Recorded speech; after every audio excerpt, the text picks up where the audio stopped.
¿Qué es insuficiencia respiratoria como concepto? A ver, para que yo lleve a cabo un buen intercambio oxigenatorio necesito dos cosas de mis pulmones. Necesito que primero el aire que está acá afuera llegue hasta mi alveolo, ¿verdad? Y eso se llama ventilación. Ese movimiento es ventilación. Y ya el intercambio que tiene que haber a nivel alveolar, ¿no? El alveolo con los capilares, ahí ya estoy hablando de la oxigenación. ¿Ya? Entonces yo tengo que ver en dónde está fallando. Problema ventilatorio, problema oxigenatorio. ¿Ya? Entonces, la incapacidad que tenga de que se produzca alguno de esas dos funciones, estoy hablando de insuficiencia respiratoria. Y la diferencia entre agudo y crónico va a tener que ver básicamente con mecanismos de compensación. ¿Ya? Entonces, una paciente con insuficiencia respiratoria crónica, un paciente con un EPOC crónico, ese paciente, por lo general, ¿ya? Son retenedores de CO2, tienen su hipoxemia, algunos podrían tener sus dedos en palillo de tambor, o puede haber algunas alteraciones, ¿no? ¿Y por qué les pongo acá? Porque en realidad esto es muy importante, ya que esta curva se puede, dependiendo, desviar hacia la derecha o a la izquierda. ¿Y quién me marca un buen factor para determinar si se desvía a la derecha o a la izquierda? Es el P50. ¿Qué es el P50? Ya quiere decir que al cuánto de presión de oxígeno tiene cuando la hemoglobina se satura al 50%. El valor normal es 28. Dependiendo de esto, si sube o baja, me va a indicar si se desvía a la derecha. ¿Y por qué es importante? Digamos que ustedes tienen un paciente. A ver, vamos a ver que el diagnóstico de insuficiencia respiratoria es PO2 menor de 60, ¿no? Entonces, confío 0,21, ¿verdad? Entonces, el pulsoxímetro cuando satura 90 me hace diagnóstico de insuficiencia respiratoria. No, infiere. ¿Ya? ¿Y por qué? Acá se demuestra. Imagínense, mira, acá tengo aproximadamente acá 60. ¿Ya? Y esto va a coincidir aproximadamente con una saturación de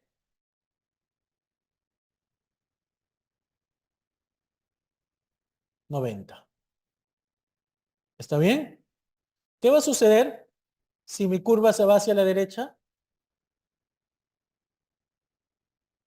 Voy a hacerlo un poquito grotesco para que entiendan, ¿ya?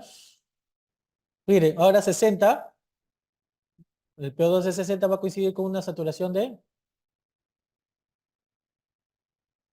posiblemente,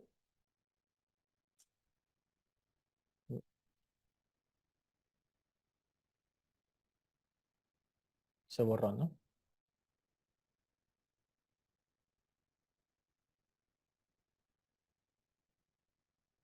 Ah, no, sí estaba.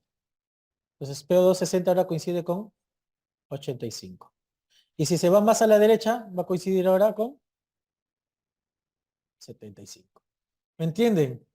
¿A qué quiero llegar? ¿En qué caso se desvía la curva a la derecha? Retenedor crónico de CO2, por ejemplo. ¿Cierto? Entonces llega ese abuelito con EPIC, con EPOC, ¿ya? Y les dice, la enfermera viene asustada, doctor, está saturando 90, ya le puse oxígeno. Pero ustedes ven, y ese paciente es retenedor crónico de CO2. Entonces va a saturar menos, ¿verdad? De acuerdo a esto. Si satura menos, ¿necesitaba oxígeno? No, porque más bien lo que están haciendo es abolirle su estímulo para respirar y va a ir mal.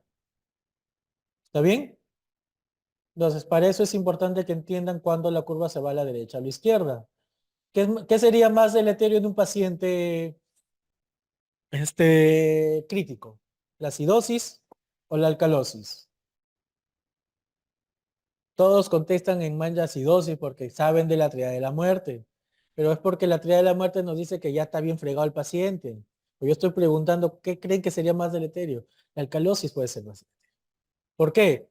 ¿Qué quieren ustedes en su paciente que tiene, que, que está séptico, que está yendo mal? Que, que la sangre, la hemoglobina le dé rápido el oxígeno, ¿verdad? Oye, suéltalo, dale, dale, porque necesita. Pero ¿qué va a pasar en la alcalosis? Se va a aferrar más. ¿Lo va a soltar con facilidad? No. Entonces, ¿qué va a hacer? Más deleterio. Y esa es una de las cosas que pasa en los pacientes que ustedes llegan a transfundir innecesariamente, porque las transfusiones innecesarias demuestran que disminuye el 2,3 difosfoglicerato y manda la curva hacia la izquierda. Entonces se aferra más. ¿Se dan cuenta? Hay muchas cosas más que podrían ver, pero bueno, no vamos a hacerlo tan largo. Entonces, para que calculen los gases arteriales, tienen que tener en cuenta también que la presión de oxígeno y todo lo que va a requerir el paciente va a ir cambiando de acuerdo a la edad. Entonces, no van a esperar que un paciente de 100 años les esté saturando 98, pues, ¿no? Es imposible, ¿no? Entonces, eso a tener en cuenta. Entonces, insuficiencia respiratoria tipo 1, la hipoxémica, hemos dicho PO2 menor de 60 con FIO 0,21, ¿ya? No es a nivel del mar. Tú puedes estar a nivel del mar y estás con cánula binasal, ¿ya? Entonces, hablemos apropiadamente, es con FIO 0,21. Y los mecanismos compensatorios les pongo acá, pero en la siguiente diapositiva lo voy a explicar de manera más rápida y sencilla para no tomar mucho tiempo. Pero como ven, son 5 mecanismos que me van a llevar a la hipoxemia. Hipoventilación, SHANT, alteración BQ, alteración de la difusión y baja fracción o baja presión inspirada de oxígeno. En literatura lo van a encontrar fracción inspiratoria baja. Eso no existe. El aire está compuesto de oxígeno al 21%. Entonces, ¿en qué momento van a respirar menos de 21%? No hay. Lo que cambia es la presión, porque les dije que necesitamos una presión para que pase el aire de acá hasta mis alvéolos, o para que se produzca un movimiento, ¿verdad? Y si yo multiplico la presión inspiratoria de oxígeno, va a ser igual a la fracción inspiratoria de oxígeno, que sería 0,21 por la presión atmosférica menos la presión de vapor de agua. ¿Eh? Entonces, ¿qué quiere decir? Que a mientras más altura la presión atmosférica va a caer o no. Sí. Y si hay menos presión inspiratoria de oxígeno, entonces ahí viene el problema. Bueno, insuficiencia respiratoria tipo 2. Estamos hablando de agudo. ¿Ya? Entonces, ¿qué me diferencia? Les dije que un paciente con insuficiencia respiratoria crónica, como un EPID, un EPOC, puede retener CO2. Y les dije que entre agudo y crónico la diferencia va a ser la compensación. Entonces, en un paciente con insuficiencia respiratoria aguda, ya van a ver que el pH no se compensa, entonces va a ser menor de 7,3. ¿Está bien? Entonces, si encuentran que el paciente tiene un CO2 50 y posiblemente, si no tiene alguna otra cosa y el pH está en 7,44, a lo mejor es crónico. Miren su bicarbonato. Si el bicarbonato está más alto, entonces te confirmo, oye, eso es crónico. No se asusten. ¿Está bien? Así van a ir valorando. Y para decir que es netamente ventilatoria, yo necesito que no haya un problema en la difusión de ese oxígeno. O sea, solamente es el problema esto. ¿Y para qué me dice que no hay problema en esa difusión de oxígeno? Un gradiente alveolo arterial normal. ¿Ya? Insuficiencia respiratoria tipo 3 y tipo 4 se diferencia un poco por el mecanismo compensatorio. El mecanismo que lo lleva básicamente a producir. ¿Por qué? El diagnóstico se va a hacer tal cual una insuficiencia respiratoria tipo 1 o tipo 2, que puede producir cualquiera de las dos. Es decir, paciente perioperatorio, lo operaron, no le ponen buena analgesia y le hicieron un chuzo desde arriba hasta casi la sínfisis púbica. ¿Va a querer respirar? No va a querer respirar, obviamente, ¿no? Y encima está en misa a lo mejor y dijeron, no, solo el paracetamol, porque suele pasar, ¿no? Porque en la clínica sí le ponen ketorolaco, ¿no? Tramal, de todo le ponen, pero dicen, no, paracetamol no me le indican. Paciente aguantando porque no quiere hacer esto porque le va a doler. ¿Qué va a generar?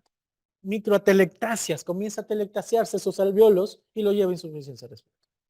No solamente eso, sino que posiblemente en la cirugía le ponen FIOS 2 altos.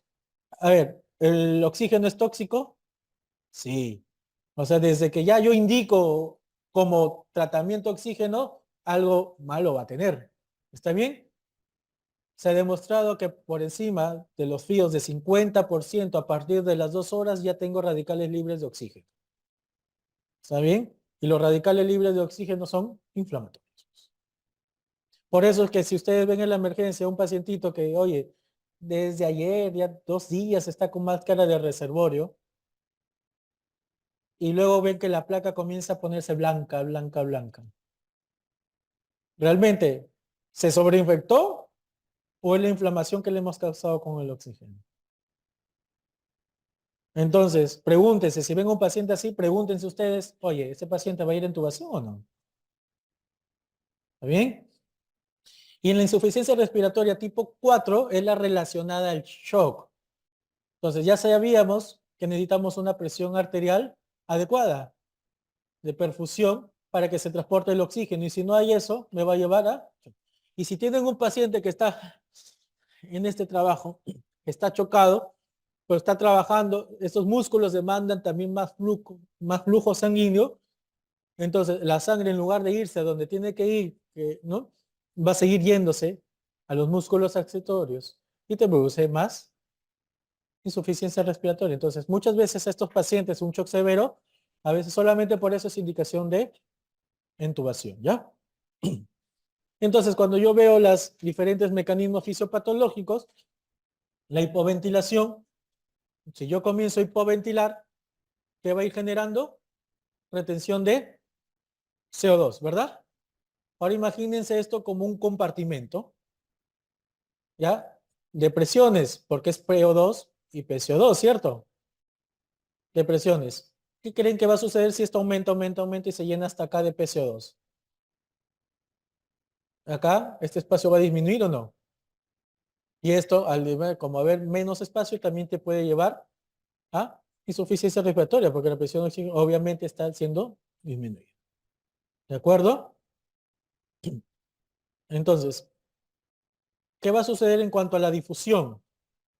Entonces, yo necesito que llegue el oxígeno, obviamente hasta acá. Y una vez que llega acá a los alvéolos, esta zona es el intersticio. ¿Lo ven? Entonces, acá, ¿qué sucede? ¿Va a difundir rápido o no? Sí. ¿Cuánto tiempo le demora al eritrocito de cargarse de oxígeno? El eritrocito pasa por la membrana alveolo capilar en 0,75 segundos. Y solo le toma 0,25 segundos cargarse de oxígeno. ¿Ya? Entonces, es importante entender, sí. O sea, un paciente que tiene un gasto cardíaco muy aumentado, ese eritrocito va a pasar mucho más rápido, ¿verdad? Y se ha demostrado que en los pacientes que pasa demasiado, un gasto cardíaco muy elevado, encima anémicos por ahí, entonces ese, ese eritrocito en su grupo wave ya no se va a cargar de oxígeno como debe ser, ¿no? Pero bueno, ¿qué sucede en la neumonía? Este intersticio ahora comienza a llenarse de moco. ¿Qué creen que va a pasar ahí? ¿Va a ser más fácil que difunda? ¿O más difícil? Más difícil, entonces eso es por difusión. La insuficiencia respiratoria de neumonías por lo general es por una alteración en la difusión. ¿Ya? En cuanto a la alteración BQ, CHAN, espacio muerto, ¿no? El CHAN, obviamente, ¿qué es el CHAN? Es cuando la sangre regresa y no se oxigenó, ¿cierto? ¿Existe CHAN fisiológico normal? ¿Cuál es?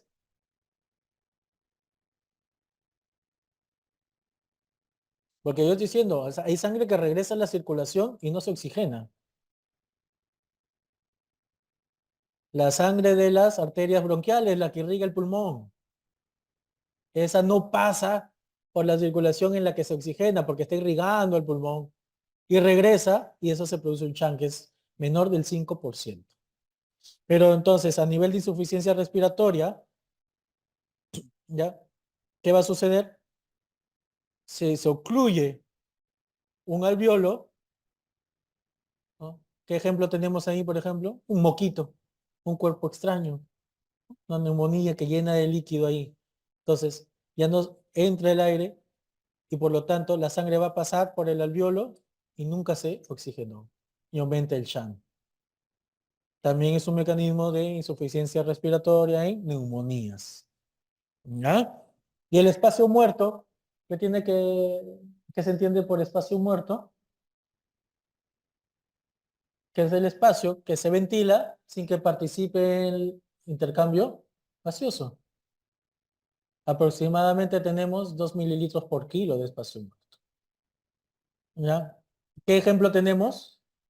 El típico tromboembolia pulmonar.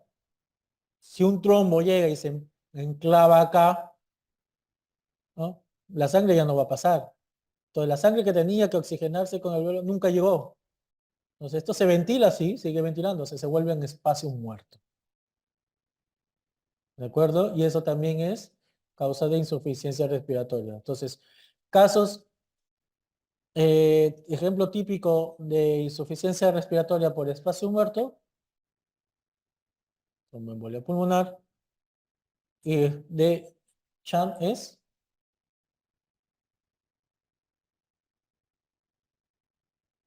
neumonías. ¿Ya? ¿Se entiende, verdad? Así es, así. Entonces tenemos la hipoventilación, tenemos el chant, que ya sabemos, la alteración de Q, alteración de la difusión, que ya hemos visto, y la baja presión inspiratoria de oxígeno, que ya les dije, ¿no? Que la presión inspiratoria de oxígeno, ¿qué es igual? Presión atmosférica menos presión de vapor de agua. Todo eso por la fracción inspiratoria de oxígeno. Entonces, a más altura, ¿qué pasa con la presión atmosférica?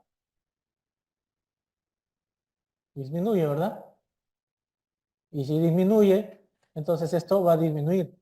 Y yo necesito, por eso que acá es P, ¿ya? No crean eso, ahí es P. La fracción inspiratoria de oxígeno de acá y en el Everest sigue siendo 0,21 del aire. ¿Ya? Entonces, si de esta presión baja, ¿con qué presión va a llegar acá? Acá necesito que llegue con una presión de alveolar de 109 aproximadamente. Y el gradiente alveolo arterial normal aproximadamente es de 10. O sea, quiere decir que se pierde 10 ahí, para que en la sangre tenga una presión arterial de oxígeno de 99.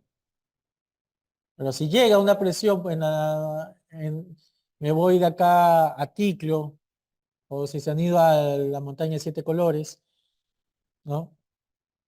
Que está a 5100, la presión atmosférica va a estar bien baja, la presión inspiratoria de oxígeno disminuye. Entonces, a nivel alveolar, ¿cómo va a estar esa presión? ¿Va a ser 109? Ya no, a lo mejor es 80. Y por eso me lleva insuficiencia respiratoria. ¿Ya? Entonces, esos son los mecanismos, por lo general, ¿ya? Que explican la insuficiencia respiratoria. En cuanto a la hipoventilación, ya en la insuficiencia respiratoria 2, no solamente es por la hipoventilación, por un problema neuromuscular, sino posiblemente es por la incapacidad de eliminar el CO2. ¿A qué me refiero? Un paciente que está hipercatabólico y que produce mucho CO2, y ese paciente no tiene la capacidad necesaria de aumentar su frecuencia respiratoria para eliminar y ese CO2 comienza a aumentar. Entonces, ese aumento de la producción de CO2 en este caso también me puede llevar a insuficiencia respiratoria tipo 2. ¿Está bien? Entonces, ¿cuál es mi objetivo? Si cuando yo hablamos de shock les dije que si en la presión yo veo hipoperfusión en el shock y tengo que corregir la perfusión, Entonces, ¿qué es lo que se altera en una insuficiencia respiratoria? El PO2, ¿verdad? Entonces, ¿cuál es mi objetivo? Optimizar ese PO2. Así de sencillo, ¿ya? Entonces, acá les traigo, por ejemplo, que no comparen el PO2, solamente yo lo uso en los pacientes que están sin oxígeno. La PAFI es cuando ya le aplico oxígeno, ¿ya? Pero eso es básicamente para clasificar. ¿Por qué? Porque aquí les pongo un ejemplo. Si yo tengo un paciente con una presión de oxígeno de 50 a FIO 0,21, el PAFI me sale en 2,38. Pero si yo veo PO2 50 a FIO 0,21, estoy hablando de una hipoxemia, es moderada. Ahí está, bien claro, ¿no? Moderada, ¿cierto? Entonces, ¿qué tendría que hacer ahí? Ponerle oxígeno. Listo. Ustedes, si tienen ahora un paciente con PO2 de 50, a FIO 0,50 el PAFI está en 100, ¿verdad? Entonces, ya está con oxígeno. Si pongo 50, ¿es hipoxemia moderada o sería hipoxemia severa? Ya como está con oxígeno, yo lo clasifico de acuerdo al PAFI. Es una hipoxemia severa, descompensada.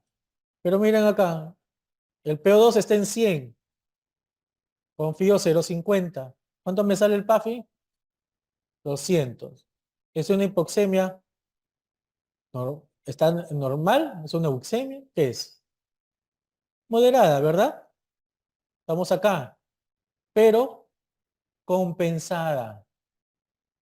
A este paciente ustedes le van a poner más oxígeno. No, está compensando. ¿Mm?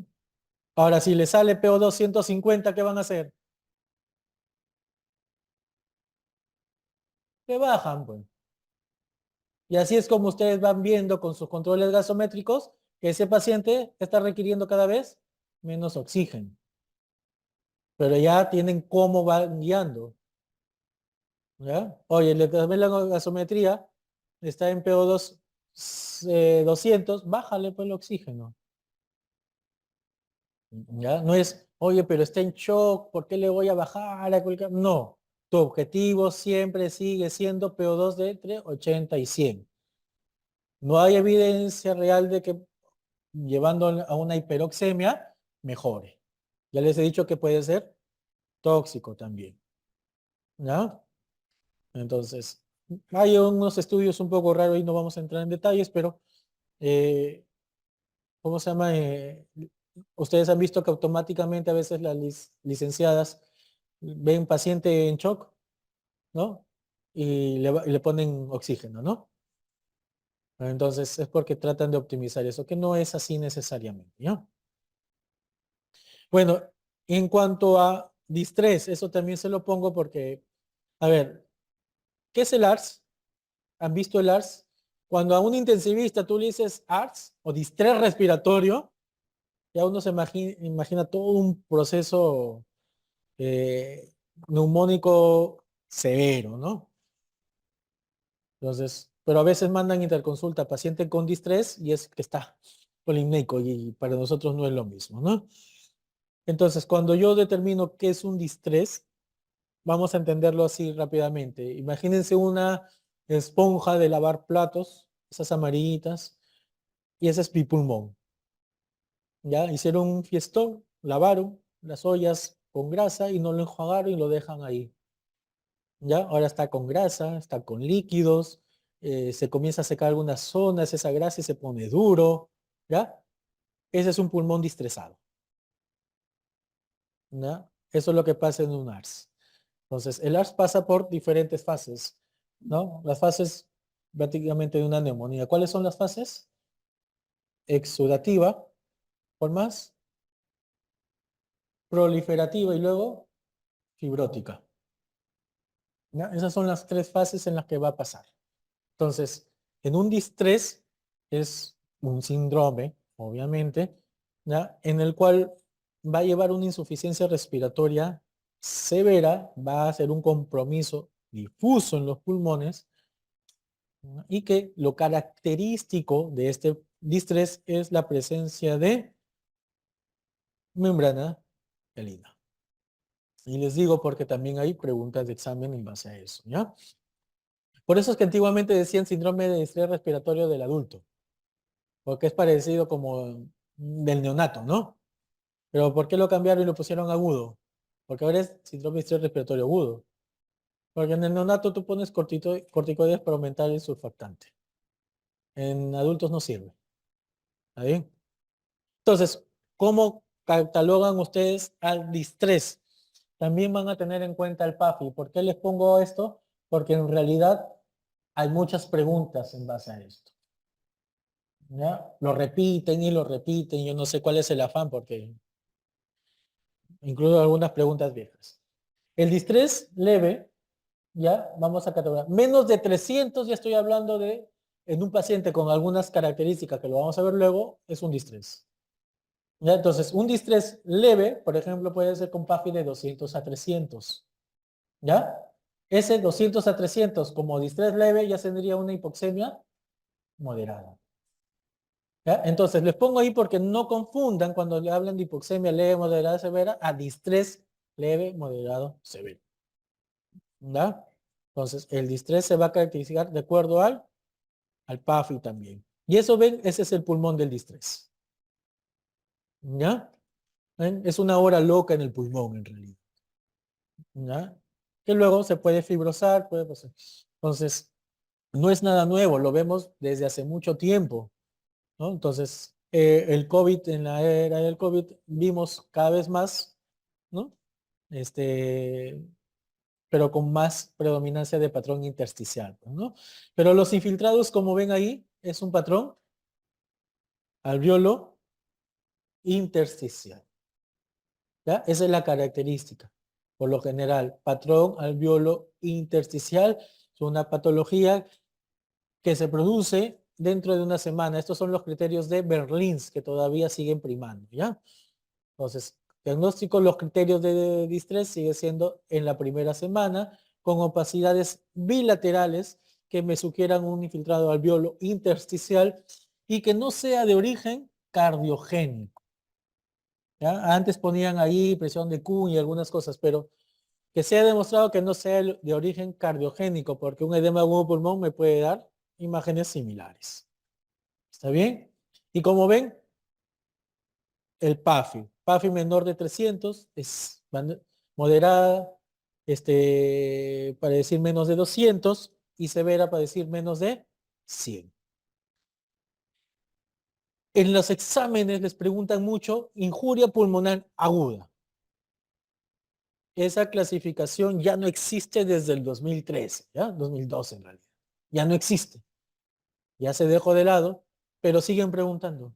¿Y qué es la injuria pulmonar aguda? Es el distrés leve. ¿Ya?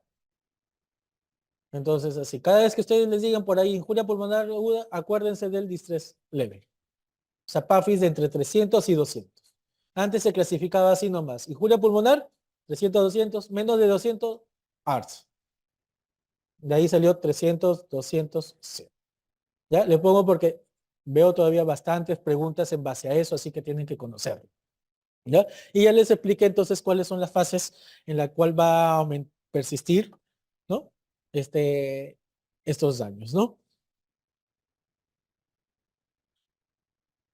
Ahora, ¿cuáles son las causas de distrés? El distrés puede deberse a primario y secundario. ¿Está bien?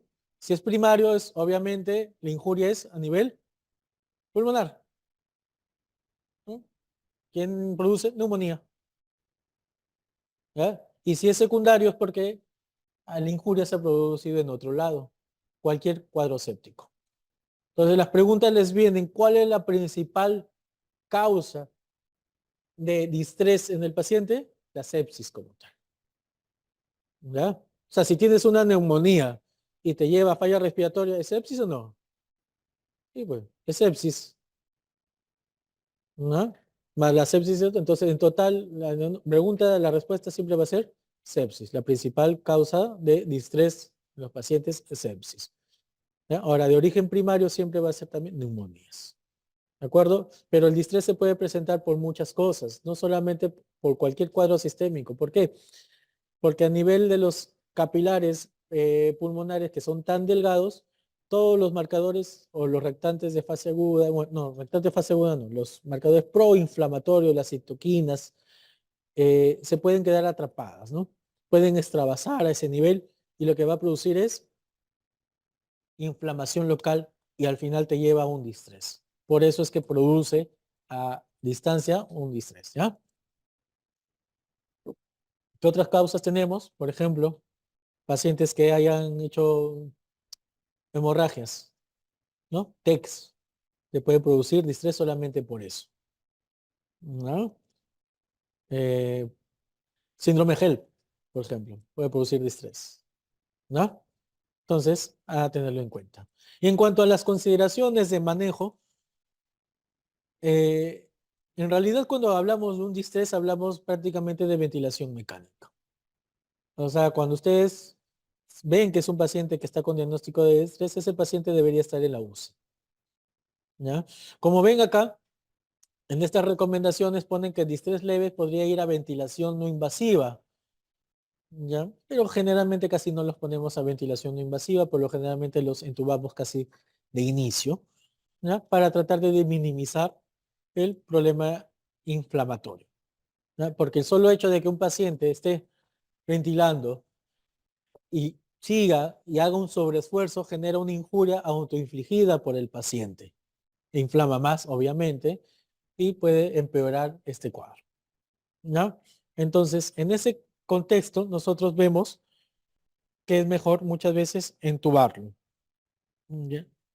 Eh, y hablamos un contexto de ventilación mecánica protectiva, ¿ya? En ese contexto de ventilación mecánica protectiva, no voy a hacer una charla de ventilación porque en eso no viene el examen, pero he visto por ahí preguntas en qué consiste eso, ¿no? Ventilación mecánica protectiva, ¿ya? Consiste básicamente en volúmenes tidales bajos, que es básicamente 6 a 8 mililitros kilo. Entonces, eso que nos enseñó el gaito que dice el volumen tidal es 500, ya nos vamos a olvidar cuando nosotros lo manejemos y sacamos de acuerdo al peso. Pero el peso real, no, al peso predicho para la talla. O sea, el peso ideal. ¿Ya? Porque no es que ustedes se fueron y para el otro año pasa Navidad y subieron 10 kilos. El pulmón nunca creció, ¿no? Entonces, de acuerdo al peso ideal es que ventilamos con volúmenes tidales bajos, ¿ya? Manteniendo en cuenta que si yo inflo un pulmón, por así decirlo, voy a generar presiones. Entonces necesito presiones bajas, ¿ya? Pero básicamente el contexto de protectividad pulmonar es volúmenes tidales bajos de 6 a 8 mililitros kilo, por si es que se les pregunta, ¿no? Medidas extraordinarias, posición prono, por ejemplo. Es lo que veían a cada rato, ¿no? Y en las noticias salían nuevas formas de ventilar, ¿no? Están volteando a los pacientes, poniéndolos boca abajo, ¿no? Eso se sabe desde hace tiempo, ¿no? No era nada nuevo, ¿no? Nuevo para el periodista, pero no era nada nuevo.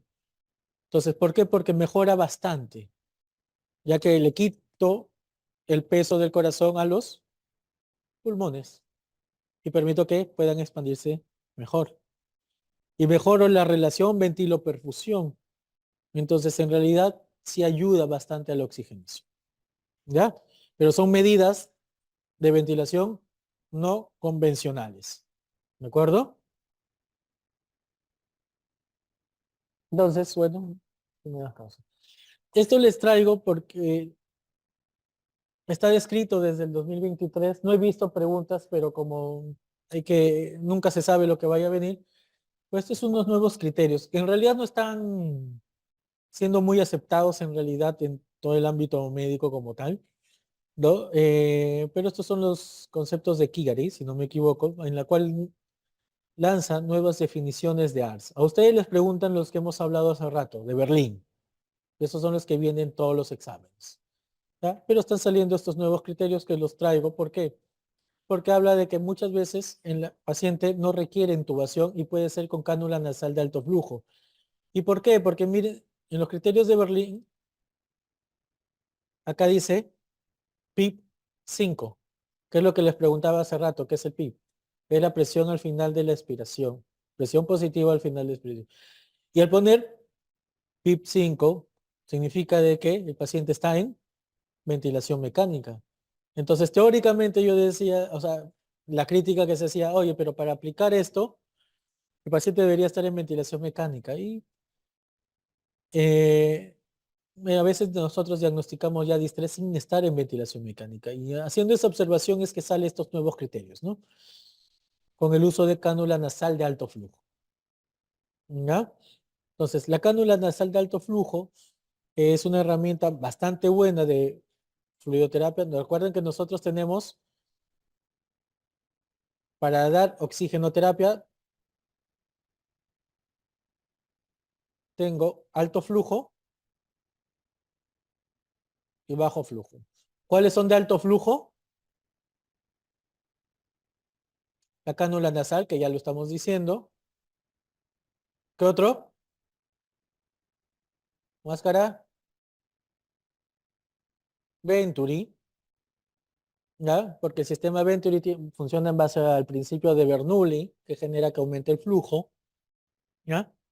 ¿Qué otro me podría generar alto flujo? La BU y el ventilador mecánico, ¿no? Pero cuando le dan oxigenoterapia, generalmente les van a hablar de esto, ¿ya? Y bajo flujo, cánula binasal y máscara de reservorio. Máscara de reservorio es bajo flujo, ¿está bien? Fío alto, sí, pero bajo flujo, son cosas diferentes, ¿ya? ¿Y cuál es el problema de un bajo flujo? Si un paciente está así, polineico, ¿ya? Y usted le pone su canulita, ¿ya? Como sale muy bajo el flujo, va a jalar más aire ambiental. Y al jalar el aire ambiental, el FiO2 que ustedes le están dando ya no es real, se diluye. ¿Entienden? Por eso se usa cánulas nasales de alto flujo que son específicas.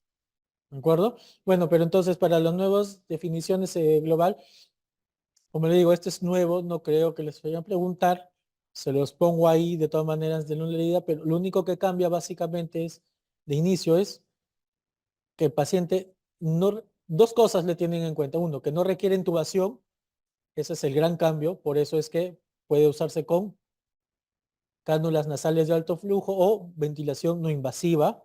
Y lo otro es que no solamente usamos el PAFI, sino el SAFI. ¿Qué es el SAFI? La saturación entre el FIO. O sea, en esos pacientes que tú no tienes cómo poner o tomarle una gasometría, ¿no? Lo haces con el pulsoxímetro. Y, y usando eso, con SAFI menor de 315, recomiendan que podría usarse, ¿ya? Como le digo, no estamos siendo muy aceptados, pero esos son los grandes cambios que se producen en la nueva definición, ¿ya?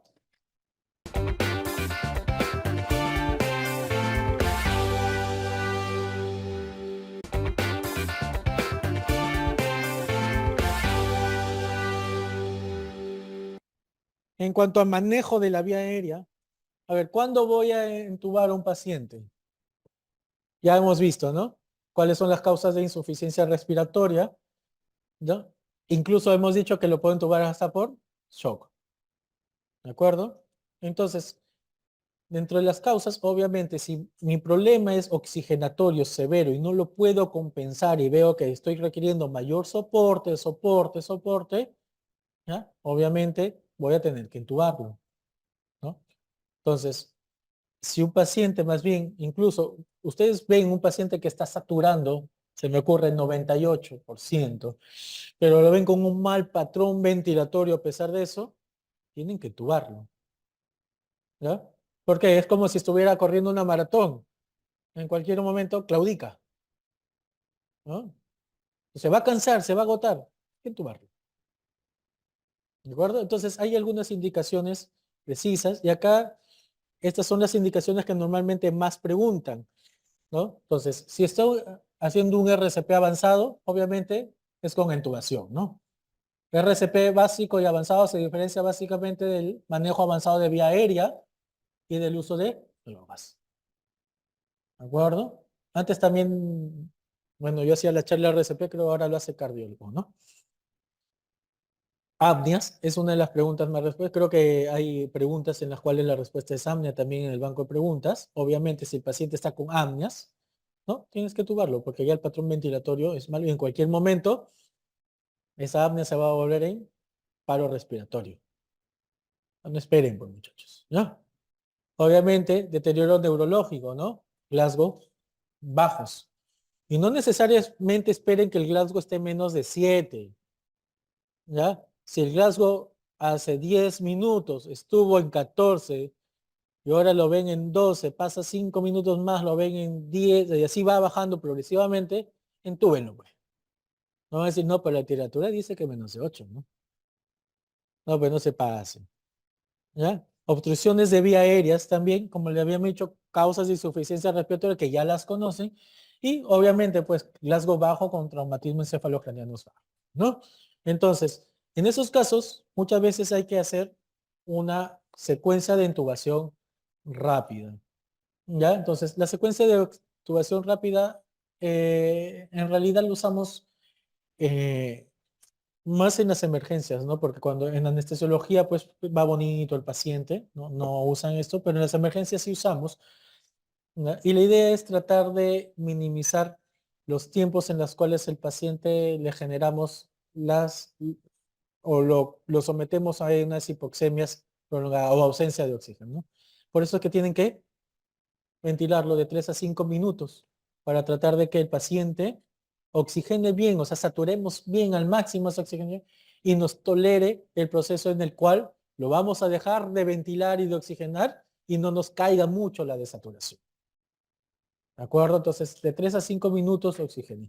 Si es necesario oxigenar más, pues van a tener que oxigenar más.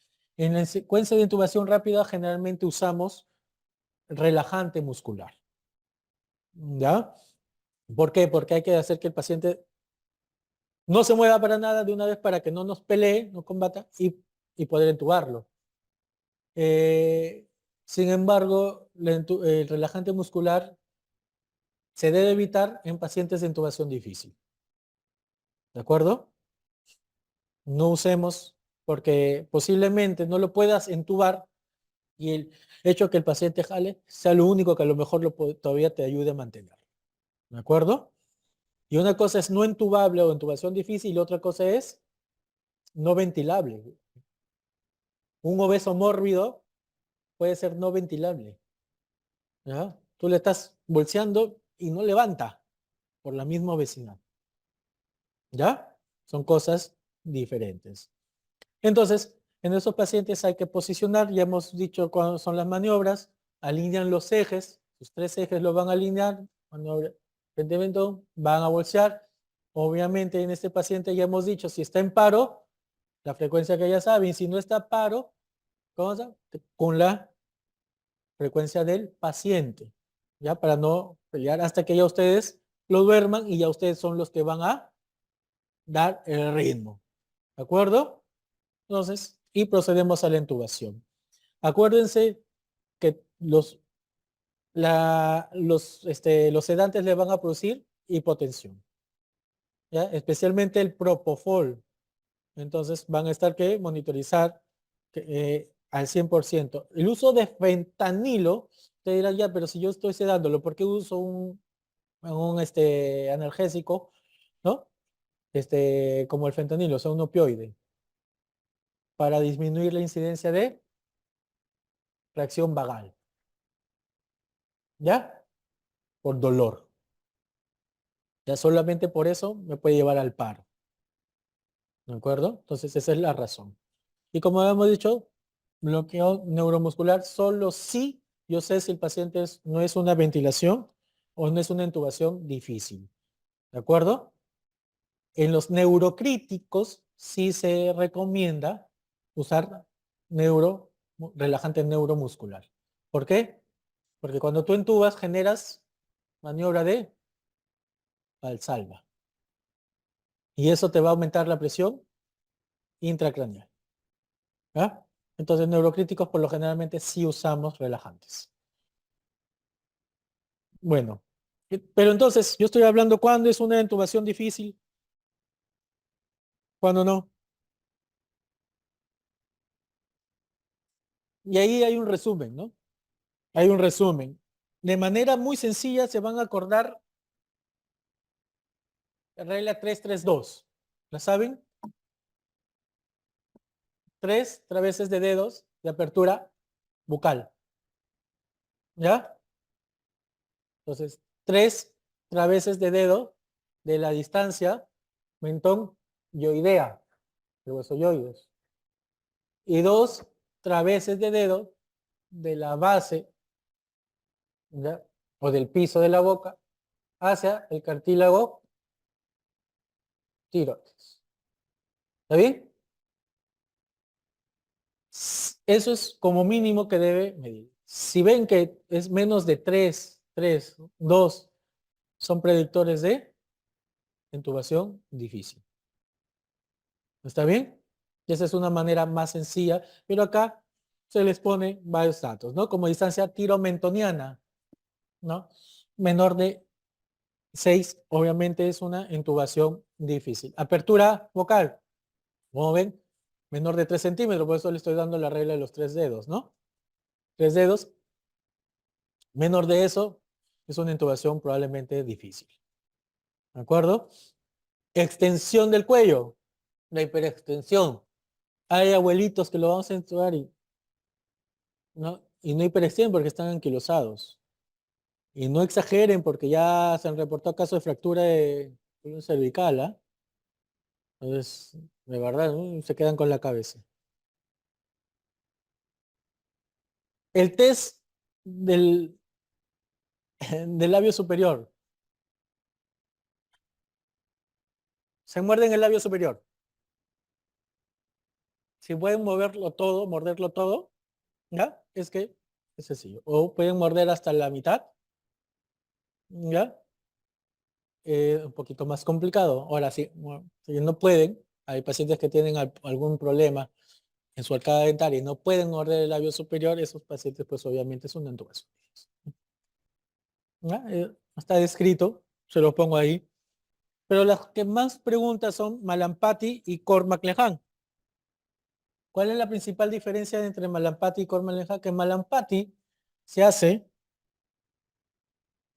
preintubación, ¿no? Entonces, por ejemplo, por ahí hay algunos que ahorita están bostezando, desde acá yo ya veo qué Malampati es, ¿no? Entonces, se ve todo. Entonces, clase 1 van a ver hasta los pilares amigdalinos, ¿ya? Clase 2 solamente van a ver hasta paladar blando y la úvula. O sea, ven toda la úvula. Clase 3, que ya es intubación difícil, ven solamente base de la úvula. Y clase 4, no ves nada. ¿Ya? 3, 4, intubación difícil. ¿Ya? Entonces, eso se hace generalmente preanestésico. El problema es que cuando nosotros nos llaman de emergencia, nosotros ya valoramos Cormac. O sea, ya estando en la jugada, nos enteramos si es difícil o no. Muchas veces, ¿no? Pero ya a veces tú estás llegando, el paciente no tiene cuello, no desde lo ves, ya sabes que es difícil, ¿no? Pero Cormac-Lehane se hace durante la intubación. ¿Está bien? ¿De acuerdo? Entonces, grado 1 van a ver cuerdas bucales completas. ¿Ya? Grado 2 ves tercio posterior de las cuerdas vocales y ves glotis. Esos son que puedes entubar. Grado 3 solamente ves epiglotis, que es la lengüita que a veces se cae cuando quieres entubar y ya no ves. Y el grado 4 ¿Ya? Sí, sí, ya no ves nada. No llegas ni a ver la epiglotis. Y sí, esos grados, si no tienes una manera de controlarse, te puede morir. Te hace paro por hipoxia y no puedes manejar. O por ejemplo, esos pacientes que hacen anafilaxia, se dematiza toda esta zona esto, y a veces es como grado 4, no pueden ver porque todo está dematizado. ¿Ya? Entonces ahí hay que tener cuidado. Entonces esas son las diferencias realmente con manejo de vía aérea. ¿Y qué maniobras yo puedo hacer en manejo de vía aérea? Entonces hago la maniobra de burp. ¿Qué es la maniobra de burp? Back up, right pressure. ¿No? Atrás, arriba y derecha presión, ¿verdad? Entonces, cuando ven Cormac 3, ya podría ayudarte posiblemente a hacer burp. El burp es para tratar de exponer un poco mejor la glotis. ¿Ya? Entonces, como dice, presionas hacia atrás, levantas un poco y a la derecha para exponerlo. ¿Está bien? Y la maniobra de Selig no es para vía aérea difícil. Es en los pacientes para evitar aspiración por reflujo gastroesofágico. ¿Ya? Eso lo pongo porque a veces lo ponen. Maniobras para vía aérea difícil y ponen Selig. No, el Selig es para evitar aspiración. ¿Ven? Ujú. Listo. Entonces, indicación de intubación endotraqueal. Entonces, como hemos dicho, corregir la obstrucción de la vía aérea superior, ¿no?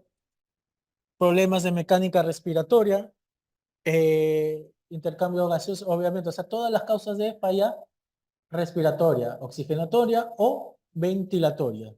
Y las indicaciones clínicas, haciendo un resumen básicamente de todo lo que hemos hablado. Y cuando ustedes van a intubar un paciente, una manera rápida de comprobar entonces que están en sitio es esto.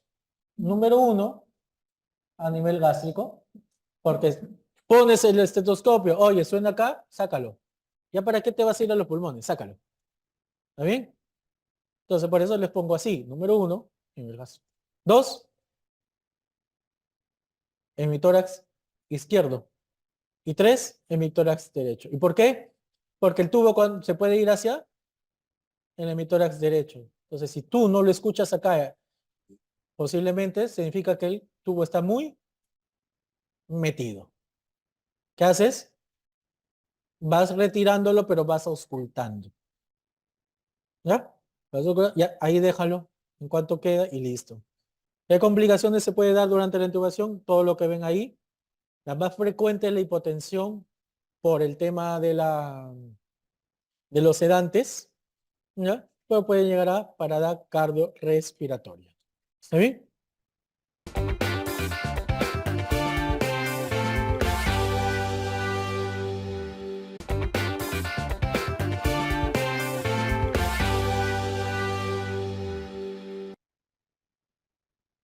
La respuesta generalmente ahí es, o sea, los dos mecanismos se pueden dar, tanto alteración de la difusión y shunt intrapulmonar. Pero como cuando les estaba hablando de distrés, acá les están poniendo opacidades pulmonares bilaterales.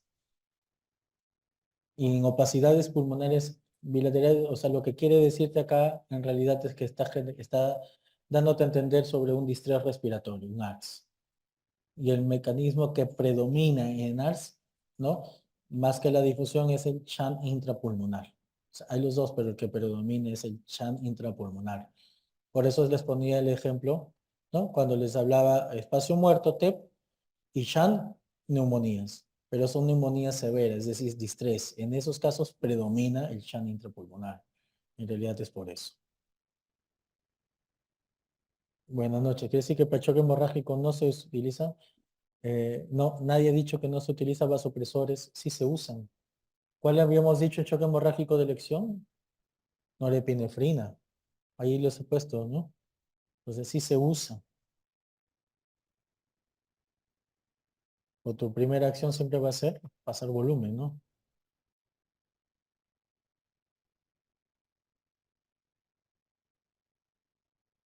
SIRS. Y no da falla de órgano.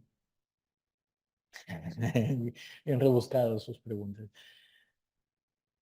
A ver, un SIRS no necesariamente es sepsis, ¿no? El CIS lo presenta un politraumatizado. ¿Está bien? Entonces, si no te dan falla de órganos, o sea, CIRS, acá tú tendrías que esperar que te esté dando el contexto, en ese caso, de una infección. Para atribuir que ese lactato más de 2 es por esa infección o que te esté diciendo que está chocado, ¿no? Sí, porque CIRS y un lactato de más de 2 también podría darse en un paciente politraumatizado, ¿no? Entonces, no necesariamente es, ¿no? Pero como les dije, ¿qué tipo de shock? O sea, necesitan que les den sí o sí para que ustedes valoren shock séptico, que les den el contexto de dónde es el foco infeccioso, ¿no? Entonces, si no te dicen, no te aclaran que hay un foco infeccioso, o sea, no tendrías por qué marcar shock séptico. Ejemplo de alteración BQ son el chan y el espacio muerto, lo que habíamos conversado, ¿no? Eso es ya una clase. La alteración BQ es el chan y el espacio muerto en realidad, ¿no?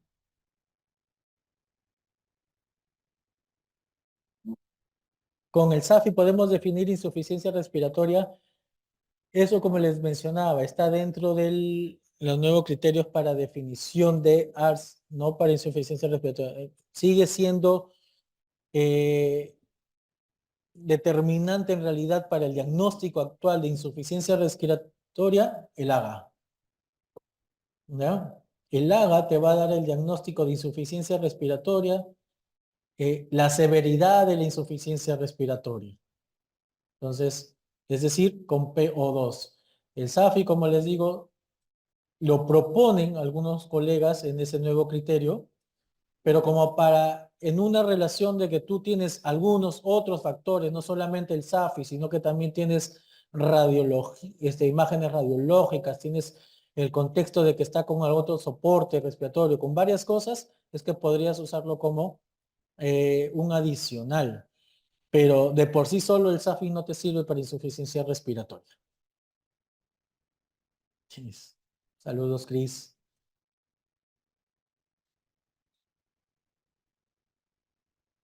¿En qué tipo se usaría dobutamina? A ver, la dobutamina, ¿qué hace? ¿Qué acciones tiene? Es inotrópico, ¿ya? ¿Qué quiere decir que va a aumentar? La contracción. Pero no solamente eso, va a generar una vasodilatación, ¿ya? Entonces, ¿qué genera? De que aumenta esta contractibilidad y como yo le abro la puerta, por así decirlo, para que salga la sangre, aumenta el gasto. Le quito esa pesadez que tiene el corazón de estar luchando contra esta posca. Esto es lo que hace general. ¿En qué casos se puede usar? En pacientes que tengan un componente cardiogénico, shock cardiogénico. Pero en el shock cardiogénico mi elección siempre de inicio va a ser optimizar la presión de perfusión. Por eso empiezo con noradrenalina. Si a pesar de que yo estoy optimizando mi presión con noradrenalina, no logro subirla más. O digamos, yo ya tengo medias de 65, 70, estoy por ahí. Y veo más bien de que persiste lo que llamamos nosotros un síndrome de bajo gasto, es decir, persiste hipoperfundido, a pesar que yo tengo, ya habiendo compensado todo lo demás, en ese caso sí yo puedo usar dobutamina. ¿No? Entonces, ante la persistencia de un síndrome de bajo gasto. O sea, de elección, un shock cardiogénico no es dobuta, es norepinefrina siempre.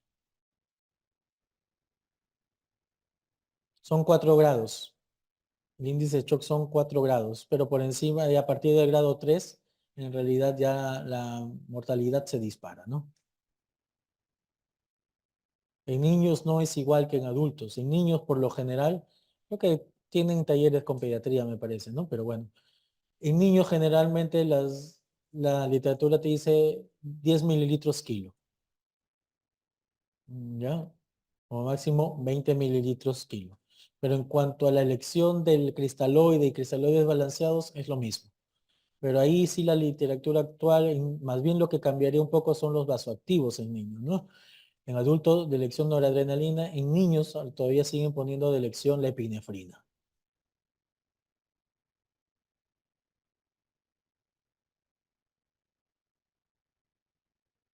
No es que dejen recomendar el uso de la escala SOFA, ¿ya? Te dice, no uses solo esto. La última actualización del Survivant dice, no uses, que esto no sea lo único que vas a usar, ¿no? Por eso que usan, te ponen otras escalas, ¿no? La que más están usando también algunos en esa emergencia es la escala de Muse.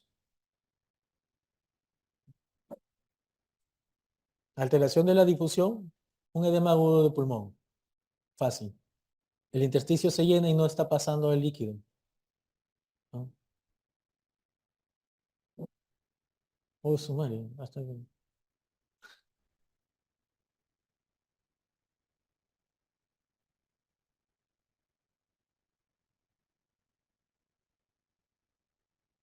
En realidad, cuando tienes un tratamiento con crisis renal, el tratamiento es con mineralcorticoides, idealmente, fludrocortisona. Es más, hay muchas revisiones que ponen en shock séptico usar con mineralcorticoides. Lo que pasa es que no existe en el Perú, ¿no? Como por ejemplo cuando tú también vas a tener un paciente con un síndrome perdedor de sal, ¿no? Deberías usar mineralcorticoides. De los glucocorticoides, el único que tiene cierta acción mineralcorticoide es la hidrocortisona. Por eso es que lo usamos, ¿ya? Pero hay varias revisiones que usan hidrocortisona con fludrocortisona como mineralcorticoide asociado y en realidad aparentemente va mejor.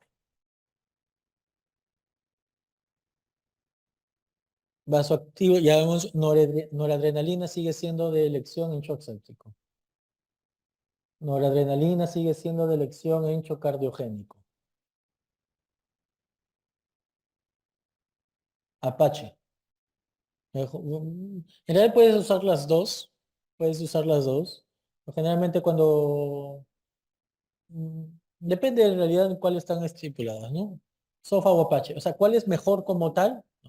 La diferencia real es que el SOFA te dice, te habla solamente cómo aumenta la mortalidad por cada disfunción que se agrega. El Apache tiene en cuenta, como habíamos dicho, si tiene alguna enfermedad previa, ¿no? Y también la edad. Entonces podría ser un poquito aparentemente más exacta, por eso algunos usan más para mortalidad Apache, ¿ya? Pero en realidad puedes usar cualquiera, no hay algo que te diga, no, usa esta. A ponerte rezar. ¿Qué harías en un contexto extrahospitalario de un paciente vía aérea difícil? No intentes entubarlo. O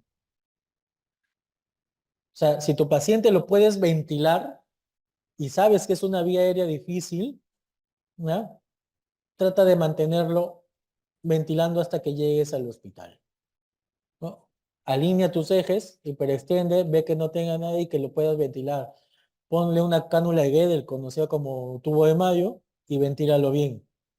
Y trata de llegar hasta que alguien, al hospital donde alguien pueda socorrer con instrumentos para manejo de vía aérea difícil.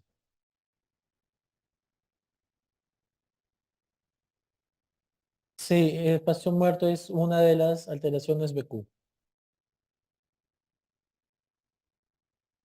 Deuda de oxígeno es cuando la, el consumo de oxígeno del organismo se vuelve dependiente del delivery de oxígeno.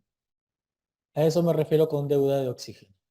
Normalmente el consumo de oxígeno es independiente del delivery de oxígeno. ¿Por qué? Porque aumenta la extracción de oxígeno y se mantiene constante. Pero llega un punto en quiebre en que si baja más el delivery de oxígeno, el consumo de oxígeno va a ir bajando más también. Y eso ya se conoce como deuda de oxígeno. Ah, sí.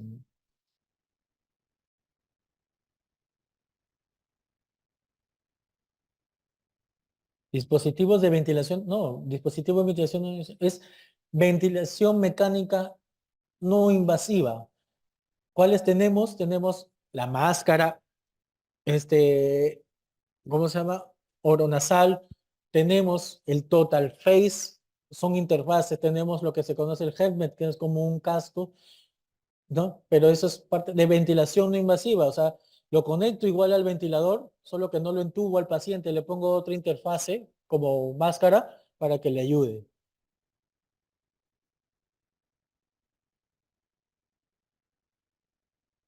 ¿Cuáles son las indicaciones de ventilación mecánica, ventilación no invasiva?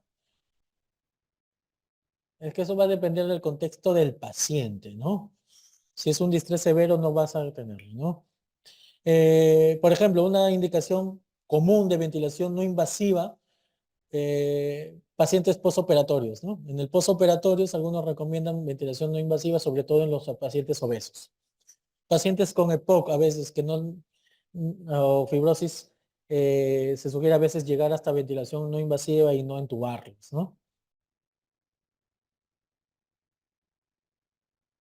Ambos, Chan y alteración de difusión.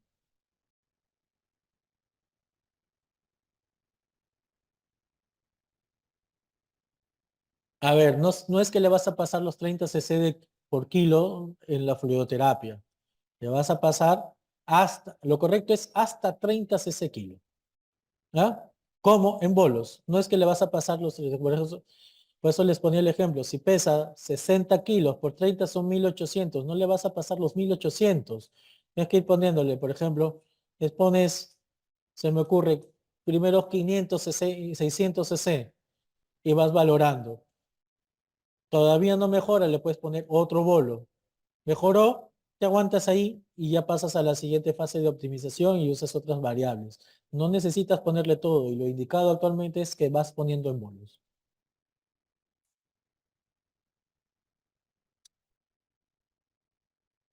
Para que guíen su manejo de oxigenoterapia tiene que ser con AGA. Si con cánula binasal te satura 65, quiere decir que necesitas otro dispositivo, tienes que ir trepando. O sea, no hay otra. Entonces, la pregunta sería más, ¿cuándo refieres uno de bajo flujo y un alto flujo? Si el paciente está desaturando, pero no tiene un patrón de polinemia que demanda mucho, digamos, mucha inspiración forzada, podrías quizás usar uno de bajo flujo y con un mayor fío, ¿no?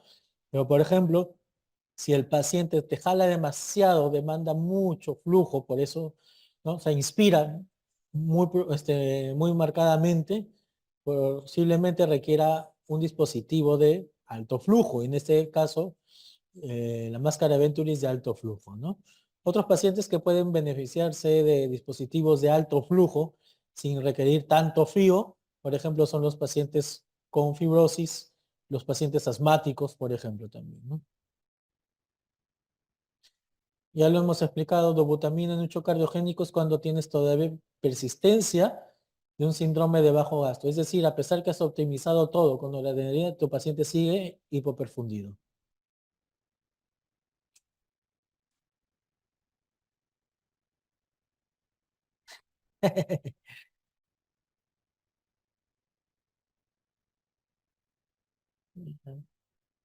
Chant. Si entre difusión y shunt, pongan preferiblemente shunt. El CPAP, el BiPAP. El CPAP o el BiPAP, es que bueno, eso no lo explico porque en realidad no es un tema de ventilación, pero eso son modalidades para ventilación mecánica. ¿No?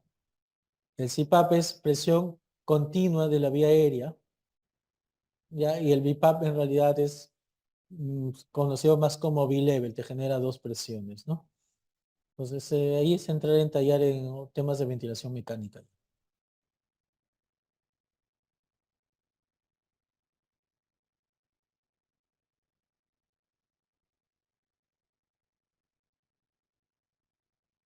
¿Por qué la respuesta? A ver, dice, es E y no D ya. Características fisiopatológicas durante la primera fase de evolución del síndrome de ya. ¿Ah?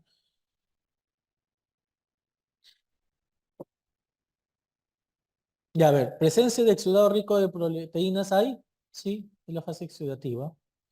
De fibroblastos, no, es la fase, no es la primera fase. Predominio de lesión alveolar, sí hay. Entonces, A puede ser, C puede ser disrupción de la barrera endotelial. Eh, Alveolo endotelial sería, ¿no? En todo caso, pero puede haber endotelial y pérdida de la producción tensoactivo, ¿no? Entonces, la característica, ¿ya? Porque todo eso se puede producir en una neumonía como tal. Pero la característica que cuando ya es un distrés, él les había dicho que es la enfermedad de membrana hialina. Entonces, ¿qué sucede? A nivel de tenemos neumocitos tipo 1 y neumocitos tipo 2. Los neumocitos tipo 1 es básicamente los que dan el soporte, ¿no? Es casi el 95% de la superficie alveolar y permite el intercambio oxigenatorio. Pero un 5% es los neumocitos tipo 2, que tienen una función más que toda secretora. ¿Y qué secretan? Secretan el surfactante, ¿ya? ¿Qué es el surfactante? Es un líquido en realidad que tiene una especie de bicapa lipídica, ¿no? Esa bicapa lipídica genera de que efectivamente al ocupar un espacio, el alveolo, obviamente los lípidos se repelen, y entonces no se colapsa ese alveolo, no se cierra, ¿ya? Pero en el distrés lo característico es eso, que se pierden esos neumocitos tipo 2 y ya no generan ese surfactante. Y por eso es que hay una pérdida de la producción del tensoactivo y que da inicio a que haya la enfermedad de la membrana hialina.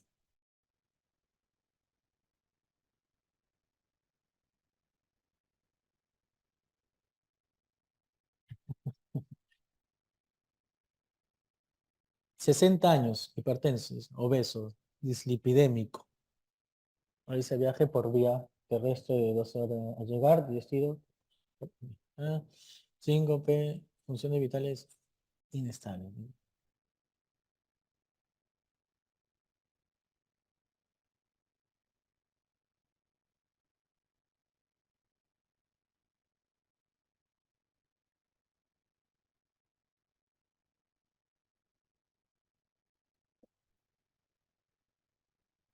La respuesta es trombolisis.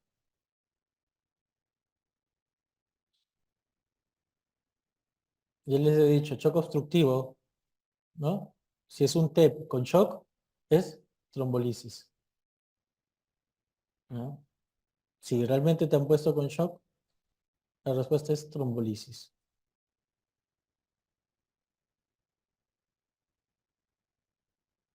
Anticoagulación es en cualquier TEP. ¿Cuál es la dosis de alteplase en shock obstructivo? ¿En TEP? 100 miligramos de alteplase en 2 horas. Y la anticoagulación lo puedes hacer luego con heparina, dosis de 80 unidades kilo en bolo y luego dejas una infusión de 18 unidades kilo hora, ¿no? Buenas noches.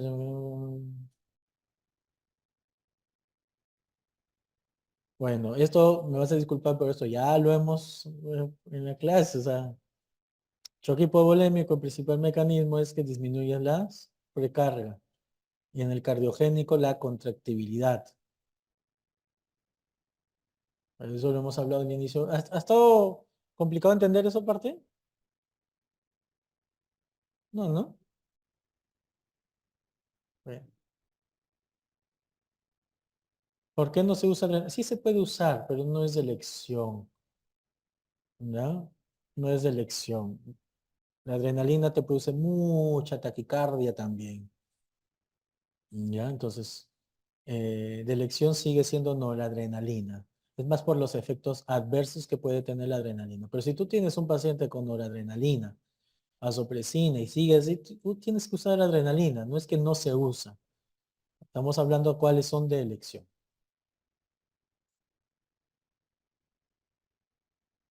El choque hipovolémico en la fluidoterapia de literaturas que te dice que ya no es hasta 30 mililitros kilo. Algunas literaturas te dicen de 30 a 50 mililitros kilo. Dependiendo qué tipo de, o sea, si está sangrando, ahora si tu paciente está sangrando, sangrando, sangrando, pues vas a tener que seguir pasando líquidos hasta que se cierre el caño de alguna manera, ¿no? Vas a tener que pasar sangre, vas a tener que... Más, en algunos casos le hemos puesto hasta catéteres así de alto flujo, o sea, de tipo diálisis, para pasar por ahí. ¿No? Porque se están desangrando, ¿no? Y el bolo, o sea, si es una hemorragia masiva, como les he dicho, estableces un protocolo de transfusión masiva y vas a pasar a chorro, ¿no?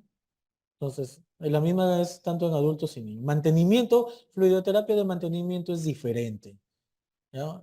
Entonces, no existe como tal este manejo de choque hipovolémico en mantenimiento, no. Hablamos de etapa de roce, resucitación, optimización, estabilización, eso es en shock. Fluidoterapia y mantenimiento es otra cosa. El mantenimiento te refieres, oye, ¿cuántos mililitros por kilo requiere una persona diariamente?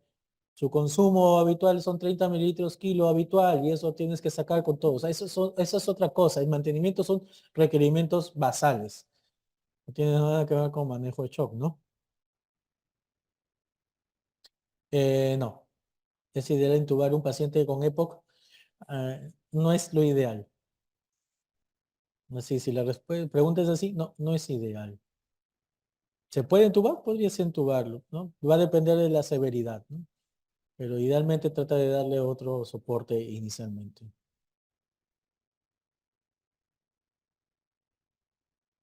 Si, si tu paciente está en shock, los bolos se lo pasas stat, así, rápido, ¿no? No es que, oye, vas pasando, ya vas pasando 500 mililitros y voy como un pancito del desayuno y vengo, ¿no?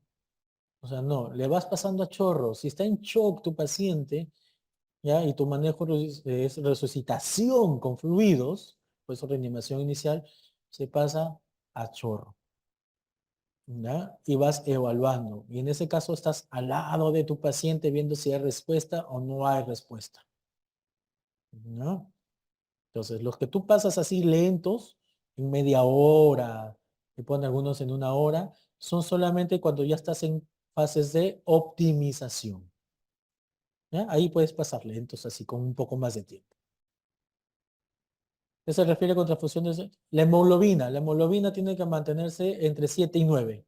Si la hemoglobina baja de 7, tienes que transfundir. Pero si se mantiene entre 7 y 9, no es necesario que transfundas. No. Y tampoco es necesario llevarlo a 10. ¿Ya? Hay algunos casos muy específicos que tendrías que llevar la hemoglobina a 10. Pero son casos muy específicos, ¿no? ¿Qué tendrían todas las neumonías, por ejemplo? O sea, lo que haga que la presión alveolo arterial aumente, ¿no? Problemas de difusión, ¿no? Como las neumonías, ¿no? Congestión pulmonar, o sea, todo lo que me ocupe el intersticio, ¿ya? Generan de que justamente genere un gradiente alveolo arterial mucho más aumentado. Bueno, creo que ya no hay más. Listo, doctores. Muchas gracias. Claro, digan.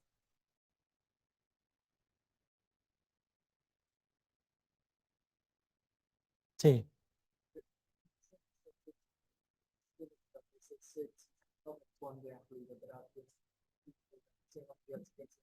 Por eso, o sea, por eso es eso. No, o sea, por eso es que les menciono que hay algunas incongruencias en las definiciones, ¿no? Por eso les mencionaba, ahí pone PAM 65 y yo les he dicho que no necesariamente es así, ¿no? Entonces, si tú lees, este, yo les había dicho, la definición te dice paciente que ya está con vasoactivos. Estoy de acuerdo, así dice la definición. Pero ya les he dicho que el shock no empieza ahí. Por eso les puse el ejemplo de shock críptico oculto, ¿no? Entonces, el shock ya empieza antes.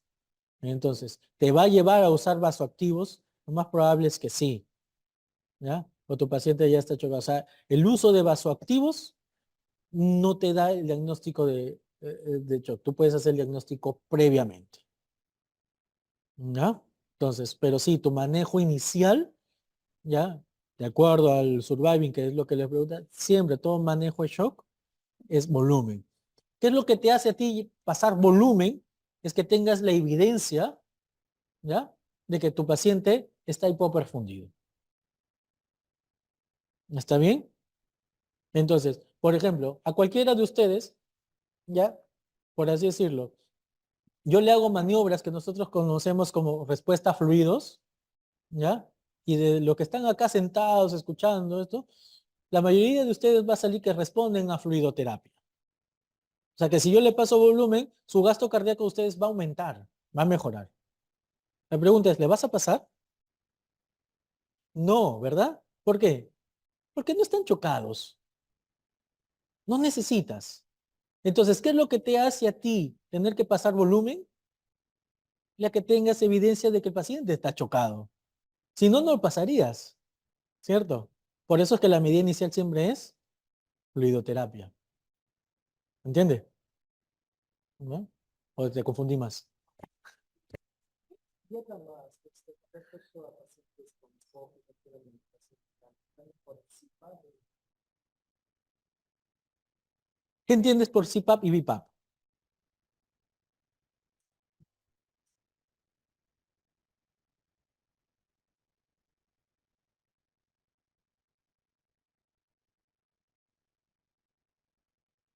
Lo que pasa es que, a ver, un paciente con EPOC tiene fibrosis pulmonar. Es obviamente eso, te va a generar. Entonces, nosotros lo llamamos un pulmón duro, ¿de acuerdo? Entonces, eh, existen algunas máquinas que conocen que se dice como CPAP, que son simplemente como ventilación no invasiva, que es como CPAP nasal, le dice. Por eso te pregunto qué conoce, porque existen diferentes tipos de CPAP, BiPAP, existen diferentes cosas, ¿me entiendes? Entonces, porque en ventilación mecánica como tal, el CPAP yo lo conozco a lo que nosotros llamamos el PIP, ¿ya? Pero existen esos, ¿por qué? Porque al final el PIP, el CPAP te da esa presión al final de la aspiración, te la mantiene, es una presión continua de la vía aérea positiva, ¿ya? Entonces, eh, si es así y tú tienes esas modalidades, CPAP, BiPAP, como ventilación no invasiva, es mucho mejor, la pregunta más bien debería ser, ¿es mejor ventilación mecánica invasiva, no invasiva? Esos pacientes muchas veces se benefician más de ventilación mecánica no invasiva, van mejor, dependiendo de la severidad, porque cuando una vez que ingresan a ventilación invasiva, o sea, ya lo entubo, y si es una fibrosis, un EPOC avanzado, es muy difícil sacarlo del ventilador. ¿Entiendes? Eso. Pero si yo hablo de modos ventilatorios, en ventilación mecánica invasiva yo tengo infinidad de modos ventilatorios que tengo que acoplarlo al paciente.